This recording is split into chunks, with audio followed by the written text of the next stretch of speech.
글로원 파트너스 이성웅 이사님 연결해 봅니다. 이사님 안녕하십니까? 네, 안녕하세요. 네, 반갑습니다.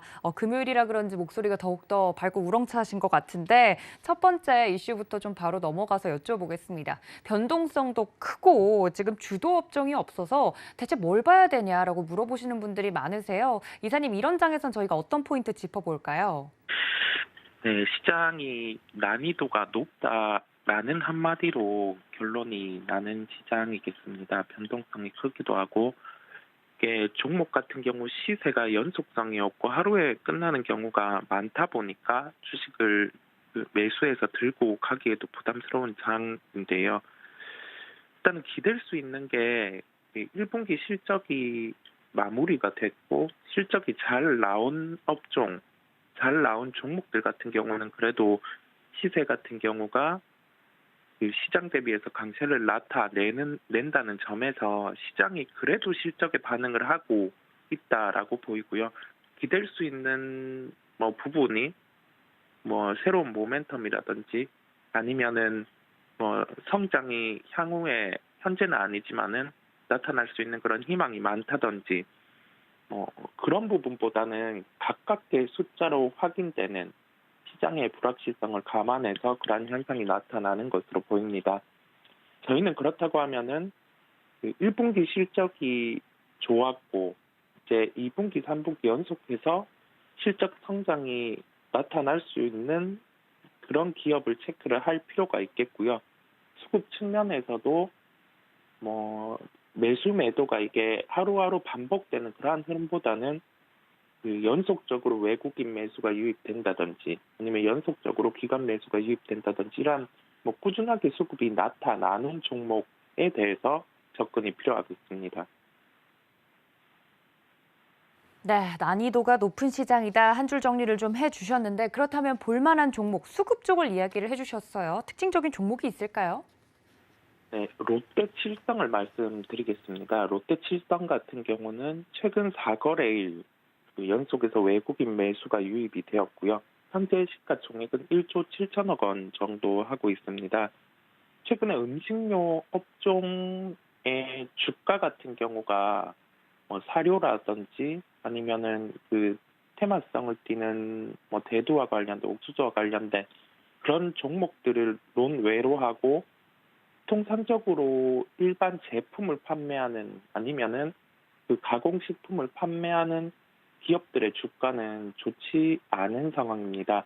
러시아 우크라이나 이슈가 처음에 나타났을 때는 이 부분에 대해서 시장이 인지를 한 게 원재료 상승으로 인해서 주가가 빠지면은 러시아 우크라이나 이슈는 길지 않을 수 있기 때문에 이게 매수의 기회다라고 삼는 측면이 있었는데 이게 장기화되면서 실제적으로 이제 실적에 영향을 미치는 부분이 2분기, 3분기로 나게 되거든요. 그렇다 보니 지금 음식료 업종들의 주가는 좋지 않은 상황이고요. 다만 저희가 여기에서 생각을 할 거는 첫 번째로 원재료 가격 상승 같은 경우를 올해 실적 같은 경우에 포함이 안 되는 경우는 만약 이게 저희가 예상한 실적보다 성장이 나타난다고 하면 이렇게 이 기업의 주가 같은 경우는 그때는 음식료 업종이 하락할 때 동반 하락한다고 하면은 매수 기회가 될 수 있겠고요. 그러한 기업이 롯데칠성이라고 말씀을 드릴 수 있겠습니다.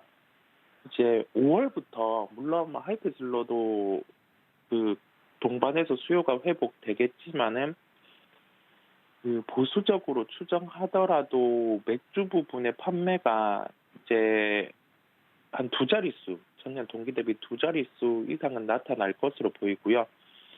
이러한 부분을 종합해 봤을 때 기존의 롯데칠성 같은 경우는 음료 사업 같은 경우도 강했는데 이게 추가적으로 주류 사업까지 실적이 더해졌을 때는 지금 현재 시가총액 수준에서는 접근이 가능할 것으로 보입니다. 저희가 시장 요소를 감안해 보고 그다음에 시장 안에서 약한 업종 안에서도 동반해서 주가가 하락했을 때 좀 실적이 날 수 있는 종목들에 대해서 한번 접근을 해봤고요.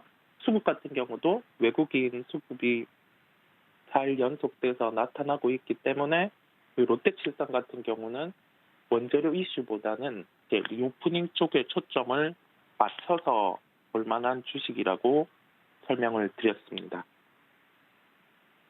네, 첫 번째 특징주 롯데 칠성까지 이야기를 해드렸습니다. 다음 이슈로 넘어가 보도록 하죠. 한미 정상회담이 내일 코앞으로 다가온 이 시점에서 볼만한 특징적인 종목과 함께 이야기해 주시죠, 이사님. 네, 전일 그 삼성전자를 언급드렸는데 삼성전자 같은 경우는 이제 64,000원에서 66,000원 제가 구체적인 가격을 말씀드리면서 매수를 해도 된다고 언급을 드렸고요. 예, 만약에 지금 계좌의 손실이 종합적으로 한 뭐 20% 정도 발생을 하고 있다고 하면은 그러한 손실 종목을 치고 삼성전자를 64,000원, 66,000원에 매매를 해 나가는 것도 뭐 계좌의 이제 복원의 하나의 방법이라고 할 수 있겠습니다. 이거는 추후에 삼성전자를 말씀드릴 때 제가 세부적으로 한 번 더 말씀을 드리겠고요. 그 바이든의 방안에 따라서 반도체 부분도 저희가 그 중점적으로 논의를 하겠지만은 원전에 대한 부분도 논의 예정에 있습니다.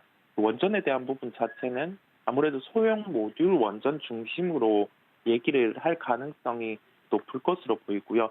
우리나라 같은 경우는 그 소형 모듈 원전과 유사한 스마트 원전이라는 그 기존의 수출을 그 시도했던 그러한 원전이 있기 때문에 저희가 시장에서 소형 모듈 원전과 관련된 뭐 두산에너빌리티라든지 그러한 종목들도 좋지만은 실제적으로 수출이 나간다고 하면은 그 수혜를 볼 수 있는 이 수혜라고 하면은 실적과 연결이 가능한 그러한 기업을 초점을 맞춰서 말씀드리도록 하겠습니다.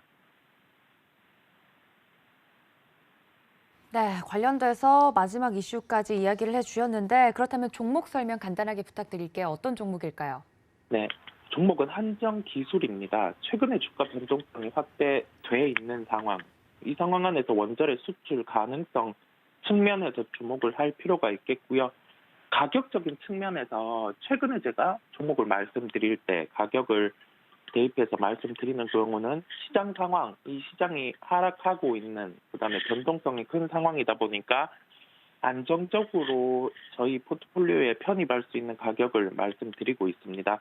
7만 원대 초반 같은 경우는 좀 공격적으로 접근이 가능할 것으로 보이고요.